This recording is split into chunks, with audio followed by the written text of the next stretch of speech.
देखिए, मुझे लगता है कि ये परिणाम उन कई सवालों के जवाब बनकर आए हैं जो विपक्ष निरंतरता में लगातार हम लोगों के ऊपर लगाता रहा है, हम लोगों के ऊपर वो प्रश्न उठाता रहा है, अलग अलग विषयों को लेकर। और ख़ास तौर पर हरियाणा के मैं परिणाम, सबसे पहले तो मैं मेरे प्रधानमंत्री आदरणीय नरेंद्र मोदी जी के नेतृत्व को, उनकी उनकी कार्यशैली को मैं बधाई देता हूं। आज सिर्फ उन्हीं की वजह से मुझे लगता है इतनी विपरीत परिस्थिति में जिसमें किसी ने शायद अंदाज़ा नहीं लगाया होगा, वो परिणाम हरियाणा और हरियाणा के लोगों ने भारतीय जनता पार्टी के पक्ष में देने का काम किया।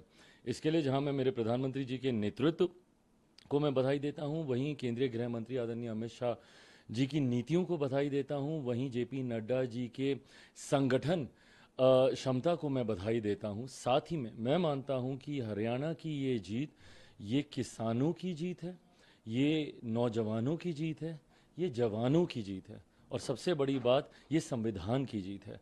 जो लोग बार बार आरोप लगाते थे संविधान को लेकर, आरक्षण को लेकर, अनुसूचित जाति में जो लोग इस तरीके का भ्रम फैलाने का प्रयास करते थे, मुझे लगता है उन सब को एक परिणाम ने करारा जवाब देने का काम किया है।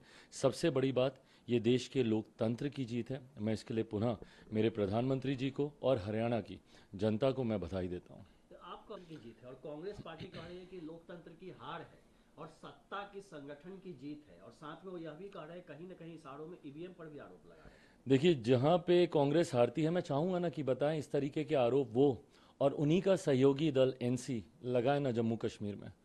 एक समय में दो राज्यों में चुनाव होते हैं, एक राज्य के परिणाम आपके हिसाब से तो वहाँ सब कुछ सही, वहाँ ना तंत्र, वहाँ सिर्फ लोकतंत्र। और जहाँ पर परिणाम आपके हिसाब से नहीं आते हैं, वहाँ पे तंत्र की जीत है और लोकतंत्र की हार है।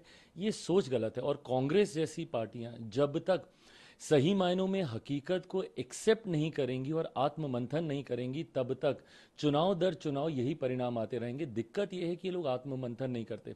इस चुनाव के बाद भी हार का ठीकरा किस पे फोड़ना है, तैयारी उसकी की जा रही है।